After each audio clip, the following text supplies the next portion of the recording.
Usually when we talk about a medical diagnosis, there's this underlying expectation of precision. It feels mechanical. Right, like engineering almost. Exactly. Like you fall off your bike, you break your radius bone, and you go into the emergency room. They put your arm under an X-ray machine. And it's pretty immediate. Yeah, a few minutes later, that image pops up on a screen, and the doctor points to a jagged white line in the gray static and says, there it is. That's the problem. Because it's entirely binary. I mean, the bone is either fractured or it's completely intact. And there's an immense comfort in that binary. We are wired to like things that are visible, categorizable, and, well, immediately treatable. Put a cast on it, wait 6 weeks, and the machine is fixed. Yeah, the human mind definitely gravitates toward that kind of simple cause and effect.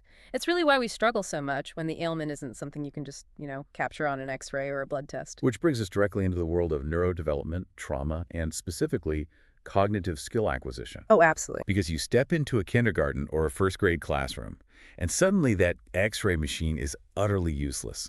We are looking at a diagnostic landscape when it comes to early childhood learning that is incredibly murky. That's a great way to put it. You can't just scan a 6-year-old's head to see why they can't sound out the word cat. No, you really can't. It is the absolute definition of diagnostic muddy waters.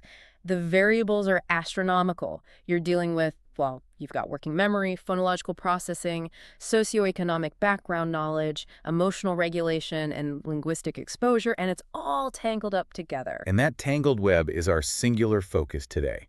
Welcome to another deep dive designed specifically for you, the listener. Today, we are wading directly into those diagnostic muddy waters of literacy. And it's a crucial topic. It really is. Our mission today is highly specific and carries massive stakes.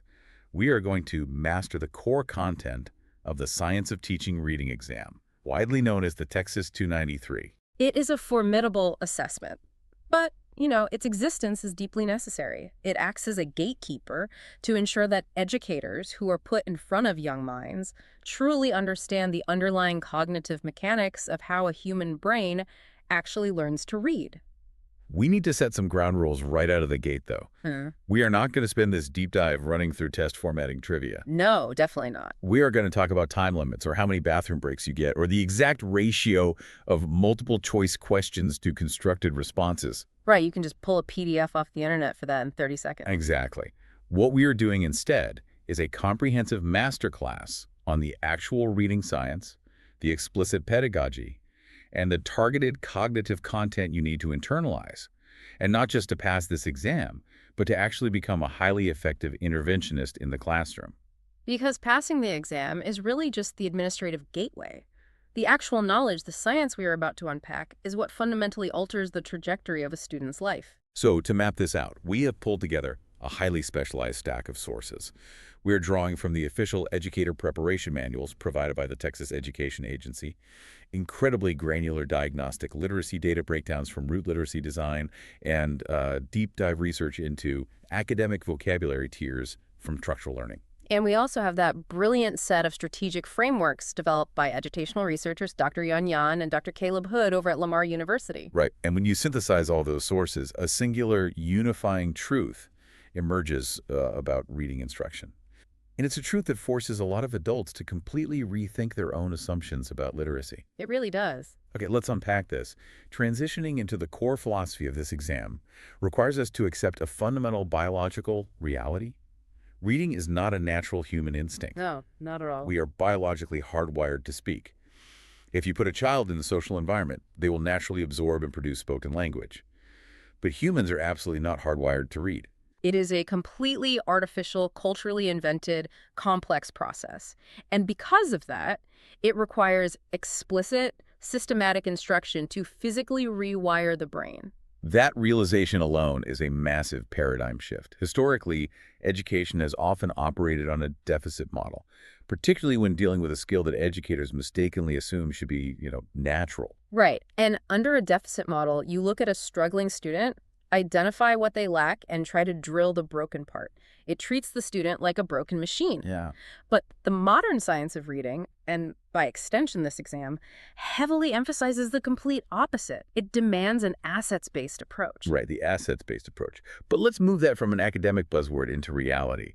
It sounds great on a university syllabus, But what does it actually look like when you are standing in a classroom with 25 unique children, all with different needs, sitting on the carpet in front of you?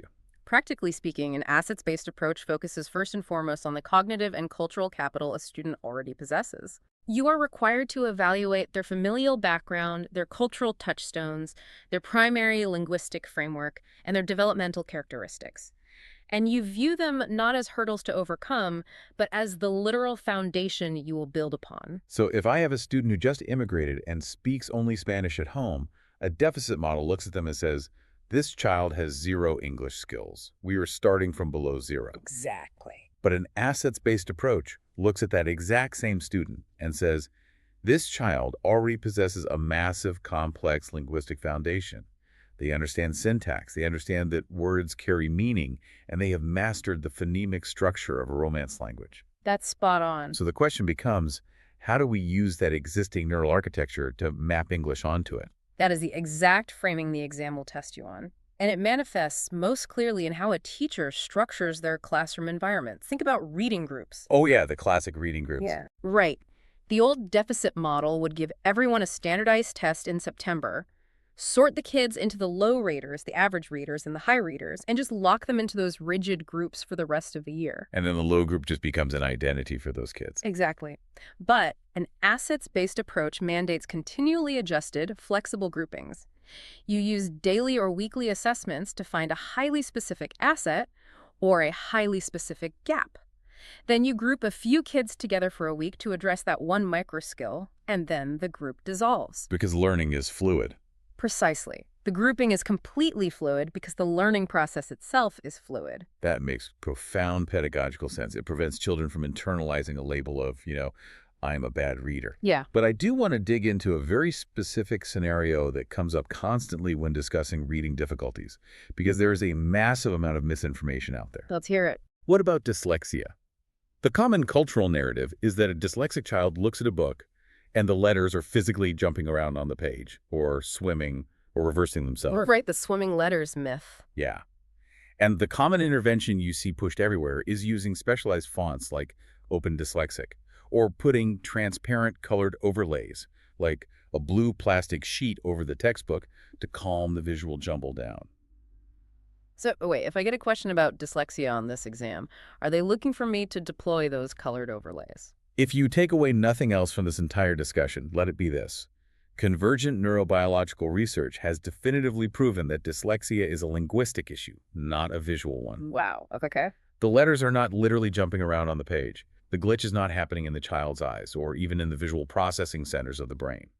The breakdown is occurring in the brain's phonological processing centers, specifically the left parietotemporal and occipitotemporal regions. So the entire colored overlay industry is essentially preying on a fundamental misunderstanding of brain localization. Unfortunately, yes. They're trying to treat the visual cortex when the disconnect is actually happening deep in the language processing centers. Precisely. The dyslexic brain struggles to segment spoken language into individual sounds, and that makes it incredibly difficult to then map those unseen sounds onto written symbols. Yeah. So no, the exam will absolutely penalize you if you suggest a visual overlay as an intervention. Effective, scientifically backed dyslexia intervention requires a language-based multimodal approach. Okay, let's break that down. It must be intensely systematic, entirely explicit, and it has to target the 5 core pillars of reading: phonemic awareness, phonics, fluency, vocabulary, and text comprehension. Let's expand on that term multimodal, because if it's not a visual fix, what does a multimodal intervention actually look like in a small group setting? Multimodal instruction, which is sometimes referred to as VAK for visual, auditory, and kinesthetic, means you are intentionally recruiting multiple neural pathways simultaneously. You're doing this to bypass or strengthen that weak phonological loop. Give me a specific example. Sure, so instead of just staring at a flashcard of the letters, the teacher might have the student trace the letter Z on a textured, bumpy board, or write it in a tray of sand. Oh, I've seen that. Yeah.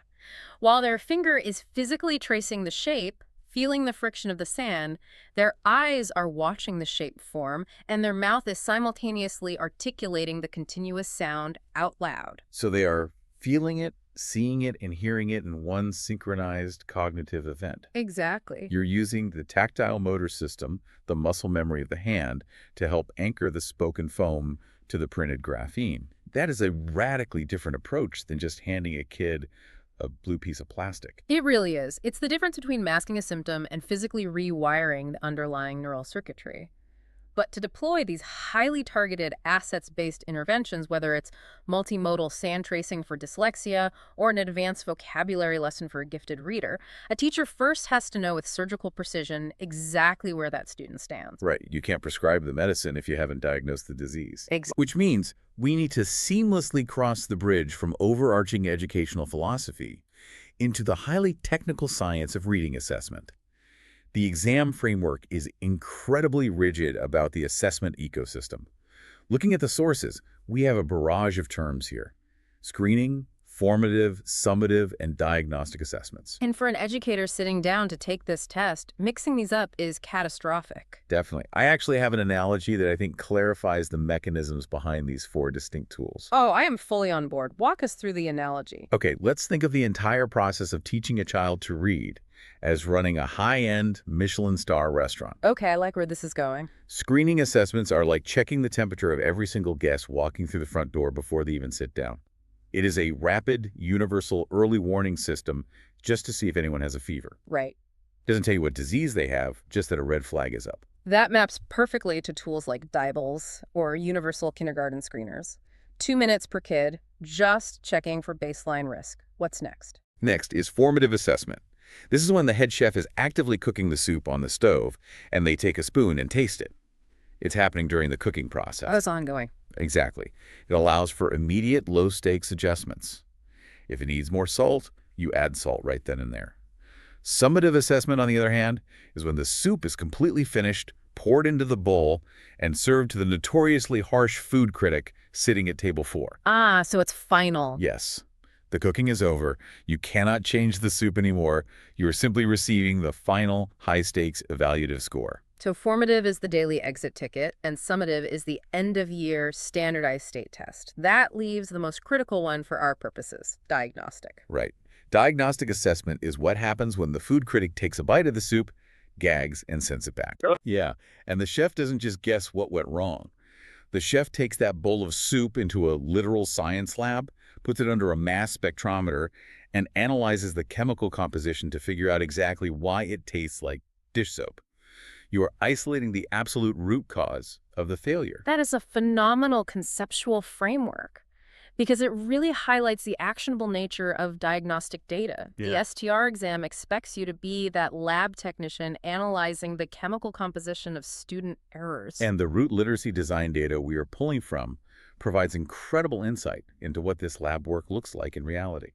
They heavily utilize something called nonsense word fluency tests. They do. And, to the uninitiated, testing a child on nonsense words seems completely counterproductive. Why on earth would we spend valuable instructional time testing kids on words that don't even exist in the English dictionary? Because real words can mask a lack of phonetic ability. How so? Well, if you show a second grader a flashcard with the word cat on it, and they say cat, you actually have no idea what cognitive process just happened. Right. Are they systematically blending the phonemes, K-A-T? Or have they just memorized the visual geometry of the word cat as a single holistic picture because they've seen it 1,000 times in books? Oh, I see. But if you present them with the nonsense word VOB, V-O-B, you completely strip away their ability to rely on visual memory. Because they have literally never seen the word VOB in their life. There's no visual memory to pull from. They're forced to actively use their decoding software. Exactly. And the specific errors they make when trying to decode that nonsense word give you a flawless, high-resolution diagnostic map of their brain's phonetic architecture. Let's look at some examples from the lab. Let's do it. If a student looks at the nonsense word VOB and pronounces it VOB, what chemical imbalance did you just find in the soup? Well, they added a longa sound. They treated it as if there was a silent E at the end of the word, or they just fundamentally don't understand that a single vowel wedged between two consonants, which is a closed syllable, usually makes a short sound. Right. Now, what if they are given the nonsense word stalls? S-T-A-L-S. It's a nonsense word, but it follows English morphological rules. But the student looks at stalls and pronounces it sols. Oh, they dropped the T entirely. They missed the initial consonant blend. Yes, and that tells you something highly specific about their working memory. When a child sees a consonant blend like set, their brain has to hold the set sound in their working memory, identify the set, hold both of them simultaneously, and then blend them into the vowel. That's a lot of juggling. It is. If they say sals, their working memory dropped the T in the rush to get to the vowel. You didn't just find out this kid struggles with reading, you found out this kid specifically struggles with sequencing and holding adjacent consonants in their phonological loop. You found the dish soap. That level of granularity is incredibly empowering for a teacher. You aren't just shrugging your shoulders and hoping reading clicks eventually. You have a precise target. Exactly. But once a teacher uses these lab diagnostics to isolate the gap, they have to possess a masterful understanding of the developmental continuum to actually fix it. You have to know the architecture of how reading is built from the ground up. do. And according to the TEA framework, the absolute bedrock foundation of that entire architecture is the invisible world of sound. Which brings us to the two terms that consistently trip up more examinees than almost anything else on the entire test: phonological awareness and phonemic awareness. Wait, let's pause right here. Phonological awareness, phonemic awareness, phonics to the average person, or even an overwhelmed student-teacher cramming for this test. Those are completely indistinguishable. They really do sound identical. Yeah, they all start with the Greek root phon, meaning sound. If I'm sitting down taking this exam, how am I supposed to know which phon word they're trying to trick me with in the multiple choice options? It is the most common trap on the exam. The trick is understanding that they are not synonyms. They exist on a continuum of microscopic precision. What's fascinating here is how we can visualize it. Let's build a new analogy. Think of phonological awareness as looking at a house. Okay, a house. Phonological awareness is the broad, overarching umbrella category. It encompasses the ability to perceive any and all units of sound in spoken language, no matter how large. When you look at the house, you can easily identify the macrostructures. You see the roof, the walls, the doors, the windows. So what are the roofs and walls of spoken language? The macrostructures are entire words within a sentence, or syllables within a word, or recognizing when two words rhyme, or splitting a single syllable into its onset and its rhyme. Got it. If a kindergarten teacher has her students sitting in a circle and they are clapping out the syllables of their classmates' names, clapping for Elijah, 3 claps, that is a phonological awareness activity. They are identifying the walls of the house. They are playing with large, easily perceptible chunks of sound. Okay, so phonological awareness is the broad ability to hear the macro chunks, the house. Where does phonemic awareness fit in? Phonemic awareness is walking right up to the wall of that house and pulling out a single individual brick. A phone is the smallest possible indivisible unit of sound in a language. So it's much more microscopic. Exactly. Therefore, phonemic awareness is a highly advanced, highly specific subskill underneath the phonological umbrella. It is the ability to isolate, segment, manipulate, and blend those microscopic individual sounds in a spoken word. Let's do a side-by-side comparison to lock this in. If I say the word gum, what is a phonological response versus a phonemic response? Okay, if you say the word gum and I respond by breaking it into 2 chunks saying G, and then I have split it into the onset, the initial consonant, and the rhyme, the rest of the syllable, that is onset rhyme segmentation. That is phonological. I'm pointing out the wall and the window. But if you say gum and I respond by isolating all 3 individual sound units, -GUM, that is phonemic awareness, I have pulled out the 3 individual bricks that build that word. So clapping syllables is phonological. Sounding out every single microscopic drop of sound is phonemic.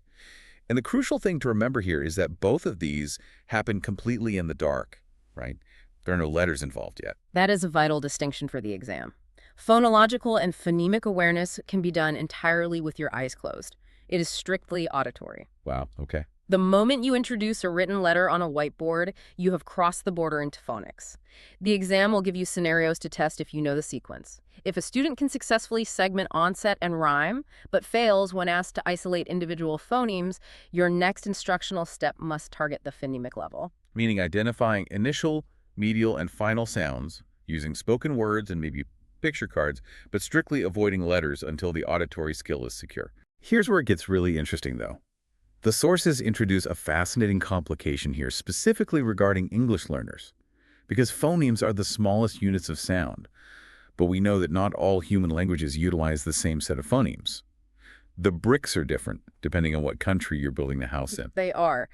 The TEA manual highlights this neurological reality.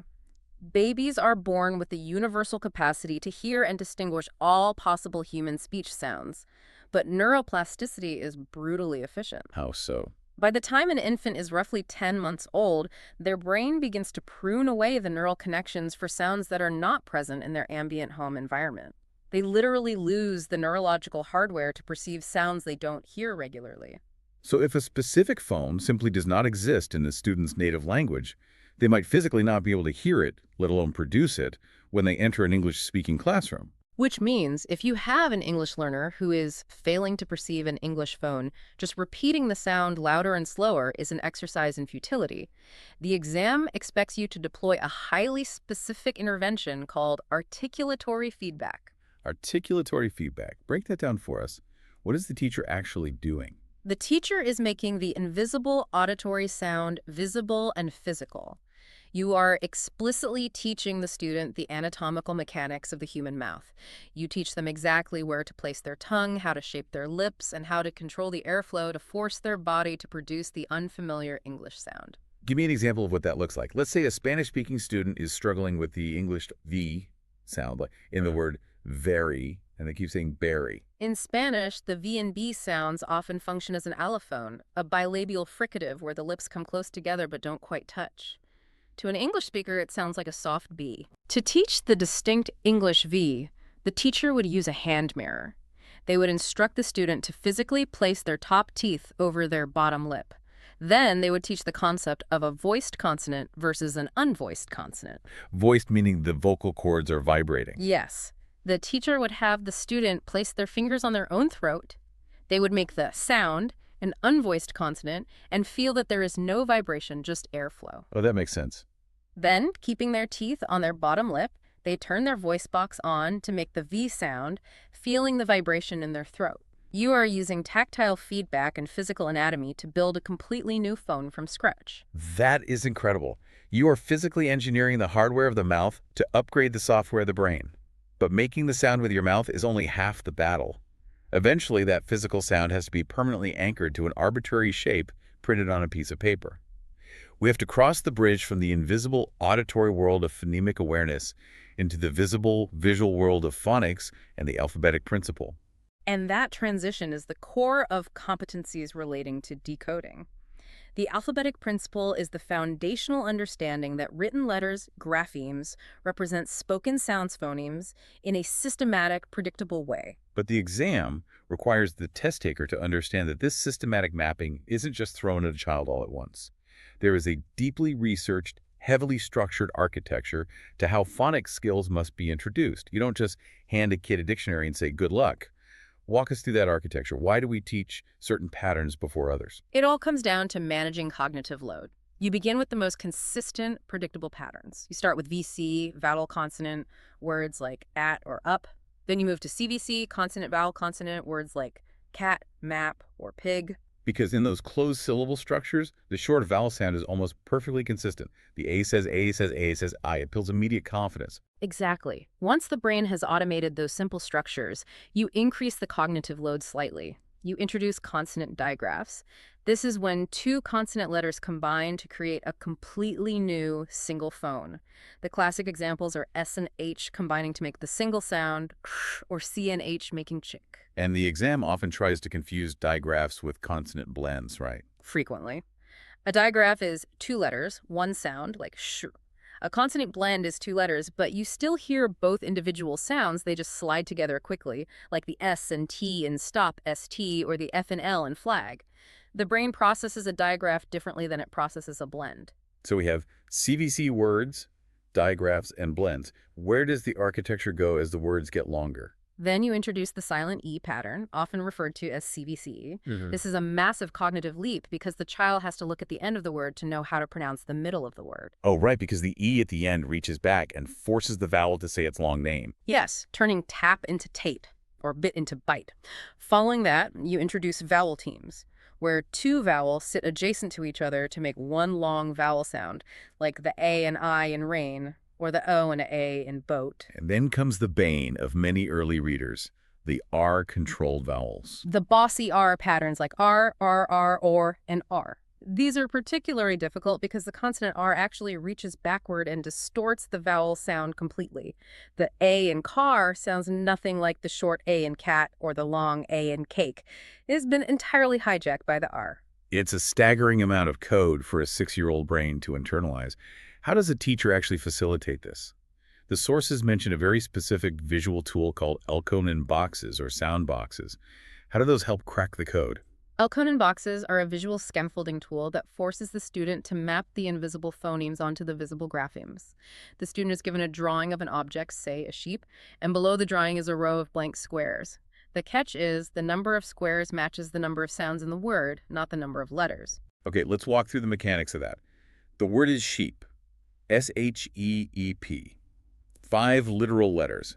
How many boxes are under the picture?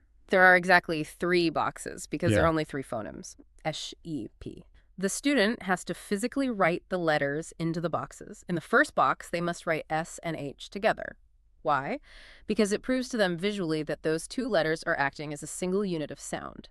In the middle box, they write the vowel team E and E. In the final box, the single letter P. That completely reorganizes how the brain sees a word. It stops them from seeing words as a random string of independent letters and trains them to look for the functional chunks of sound. Let's do a trickier one because I know the English language loves to throw curveballs. What about the word fox? F-O-X. 3 literal letters. How many boxes? This is a phenomenal example of why teachers must understand phonology deeply. For the 3-letter word fox, there are actually 4 sound boxes. Wait, really? 4 boxes for 3 letters? Let's isolate the phones, F-O, and then what does the letter X actually sound like? It is a combination of K and SKS. So the first box gets the F, the second box gets the O, the third box gets nothing but the K sound part of the X, and the fourth box gets the S sound. The single letter X straddles 2 distinct phonemic boxes. That is wild. But it highlights the core goal mapping the spelling to the sound, which brings up a critical question. If a child has to painfully parse out S-E-E-P every single time they encounter the word sheep in a book, reading is going to be an exhausting, agonizing chore. How does the brain move from painful decoding to effortless reading? This is perhaps the most important cognitive mechanism tested on the exam. It is based on the groundbreaking research of Dr. Linnea Airy, and it revolves around a process called orthographic mapping, which leads to automaticity. Let's unpack those terms. Orthographic mapping sounds like cartography. It's neurological cartography. Before Airy's research, many educators believed that kids eventually just memorize the visual shape of a word, like a logo. But Airy proved that's not what happens. When a student uses their phonics skills to successfully decode a specific word a few times, sounding it out accurately, a neurological bond is forged. So they link the spelling to the sound. Exactly. The sequence of letters, the orthography, is permanently mapped onto the spoken sounds, the phonology, and the meaning in the child's mental lexicon. They aren't memorizing the picture of the word. They have physically wired the visual input to the auditory memory. Yes. And once that orthographic mapping occurs, the process achieves automaticity. The mere sight of the word sheep immediately and involuntarily activates its pronunciation and its meaning in the brain within milliseconds. The child no longer has to consciously sound it out. They just look at it and they know it. And that concept of automaticity is the essential bridge to our next major domain, fluency. Because human working memory is a finite resource. If a student is using 100% of their cognitive RAM just to decode the letters on the page, they have 0 processing power left over to actually comprehend what the sentence means. Decoding is the toll booth. If you get stuck at the toll booth, you never make it to the destination, which is comprehension. The exam defines reading fluency through 3 distinct measurable indicators: accuracy, rate, and prosody. Accuracy is obvious. Are you reading the words correctly without substituting or skipping them? Rate is speed. Are you reading at a conversational pace, or are you agonizingly slow? But prosody is the interesting one. What exactly is prosody? Prosody is the musicality of spoken language. It encompasses pitch, stress, intonation, and appropriate phrasing. It is the ability to read a text so that it sounds like natural, expressive human speech. And the exam will test your ability to intervene when prosody is the specific bottleneck.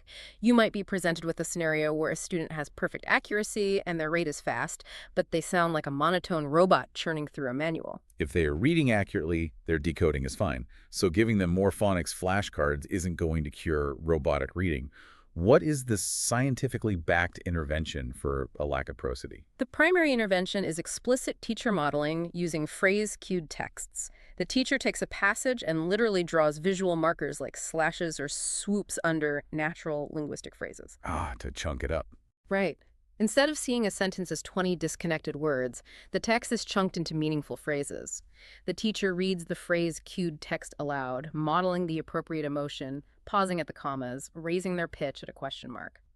Then the student practices echoing that exact phrasing back. You are explicitly teaching them to read for meaning rather than just word calling. But even if a student has perfect prosody, even if they read that sentence with the cadence and emotional resonance of a Shakespearean actor, it is entirely useless if the words themselves are an alien language.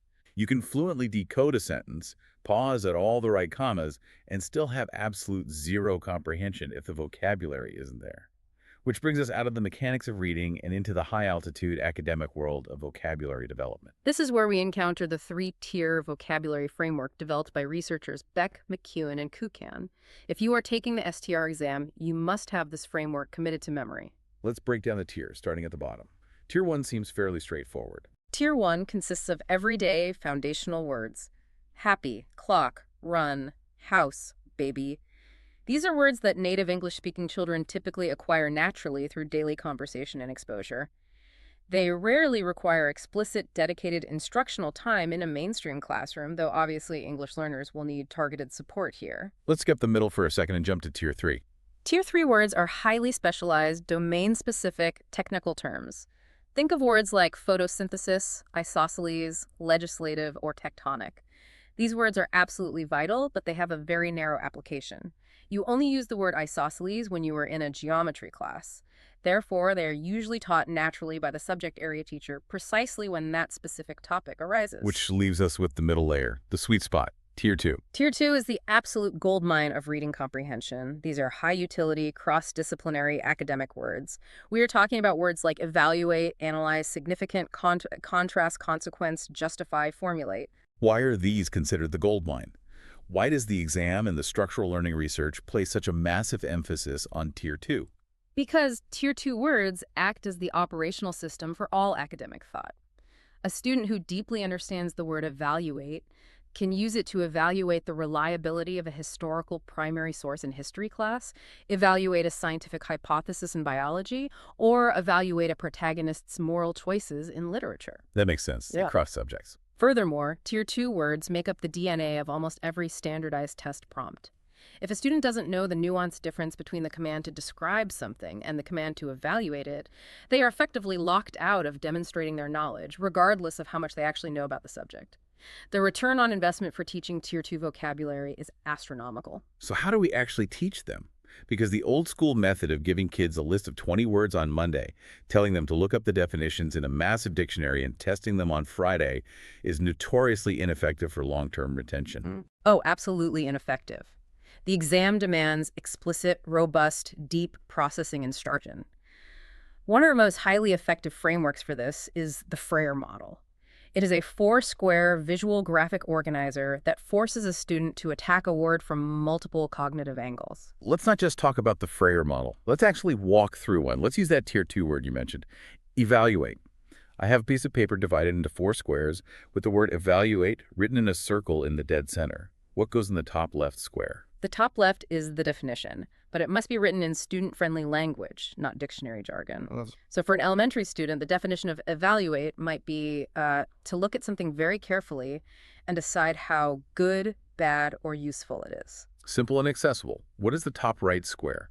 Characteristics or facts about the word. What does it actually entail? For evaluate, the characteristics might be: it takes time, it requires using evidence, you have to think critically, and it usually results in a judgment or a score. Bottom left square. Examples of the word in action.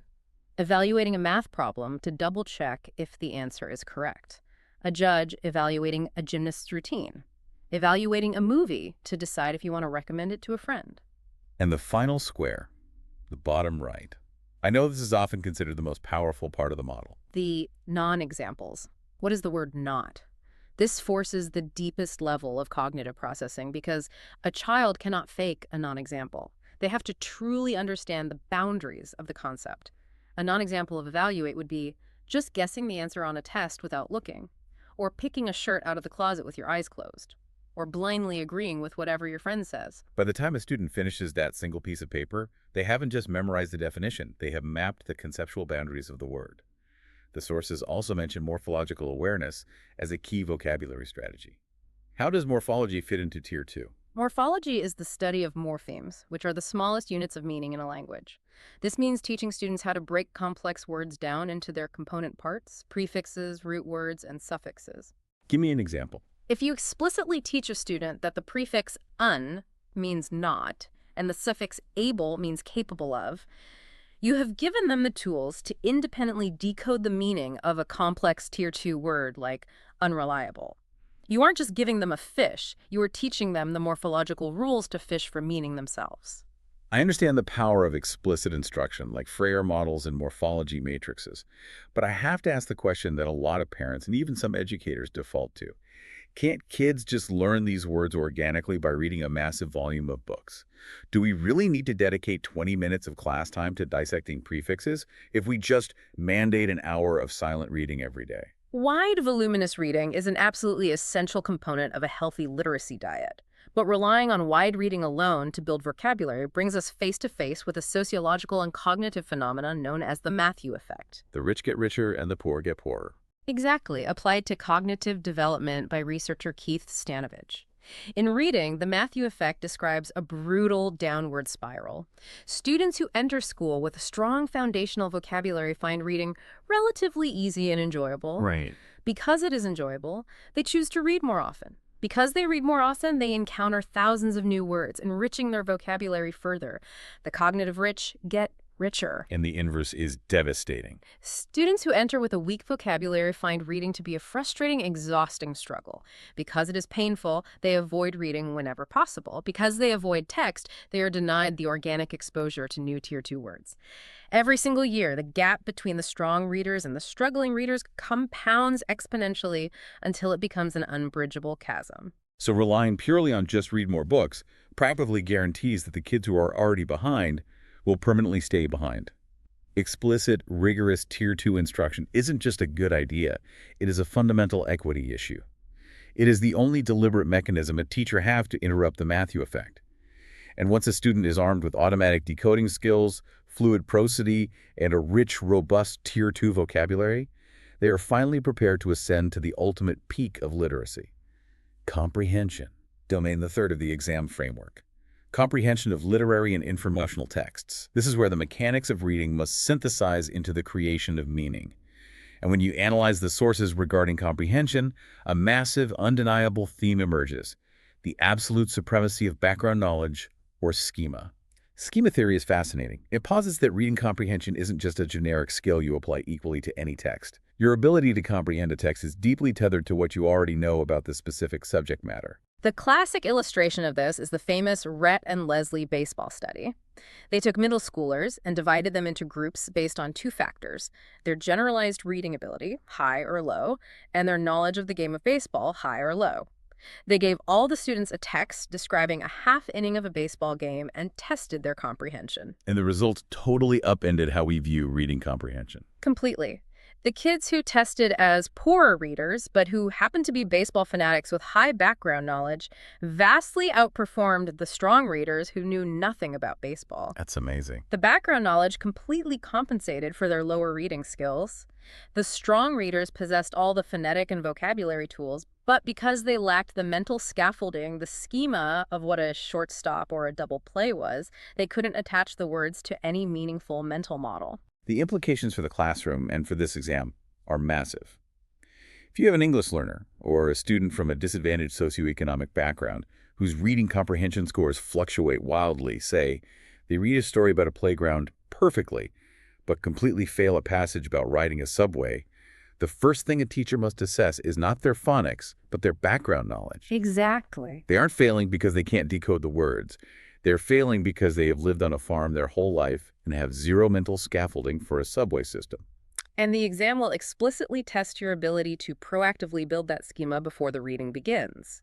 If you are assigning a dense, complex informational text about the hierarchical structure of an ant colony, A highly effective strategy is to spend 5 minutes showing a vivid documentary video clip of an ant colony first. You are injecting the necessary visual and conceptual background knowledge into their brains so that when they encounter the complex Tier 3 vocabulary in the text, they have a mental hook to hang it on. Informational texts require heavy schema building. What about literary texts? Fiction, poetry, fables. For literary texts, especially in diverse classrooms, the sources strongly emphasize the use of high-quality read-alouds, particularly utilizing traditional folktales. Folktales are incredibly powerful because they operate on universal human themes: jealousy, bravery, greed, compassion. Right. Because the core emotional themes are universal, students from wildly diverse linguistic and cultural backgrounds already possess the necessary internal schema to understand the heart of the story, even if the specific cultural window dressing or vocabulary is brand new to them. The sources also detail a very specific methodology for tackling complex literary texts called the focused rereading protocol. It involves reading the exact same text multiple times, but shifting the cognitive lens each time. How does a teacher execute that protocol? It's essentially a method for peeling the layers of an onion.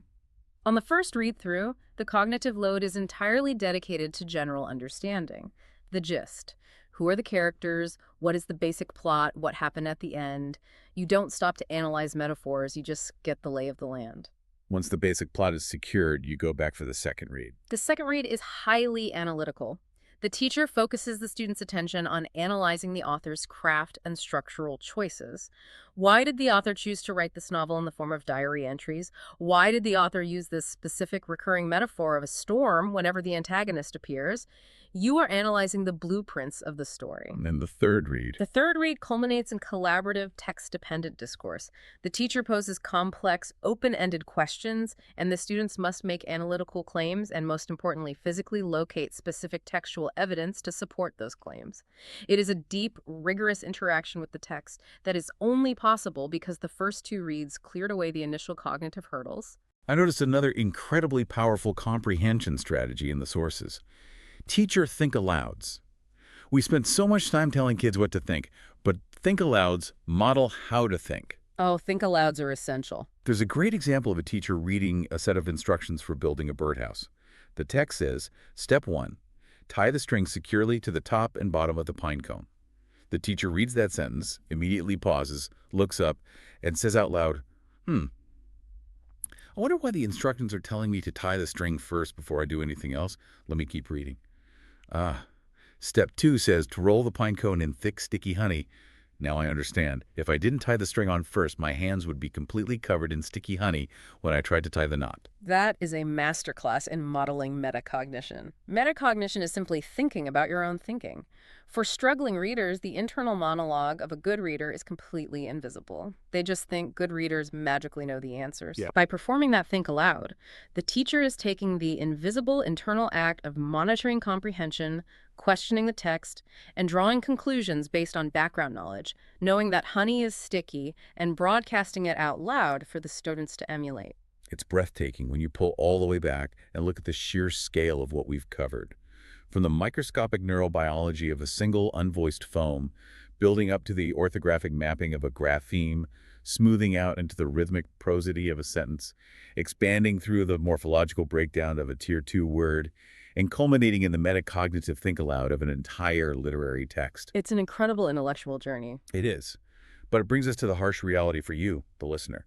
All of this beautiful science has to be weaponized to pass a high-stakes, standardized test. So how do we execute? This is where we deploy the strategic research from Dr. Yan Yan and Dr. Caleb Hood at Lamar University.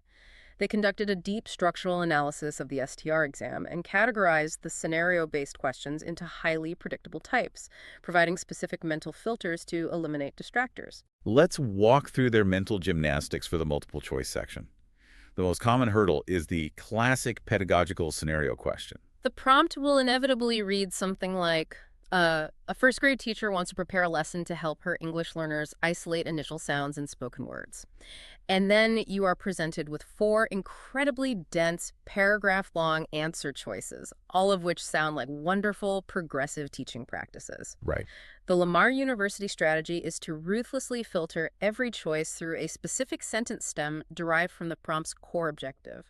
Show me what that internal monologue should sound like on test day. You do not ask yourself, is answer A a good teaching practice? You ask yourself, does answer A specifically help the teacher introduce isolating initial sounds for English learners? You run every single option through that exact filter. Answer B might be a beautiful, highly effective lesson on teaching vowel digraphs using multisensory materials. It's great pedagogy.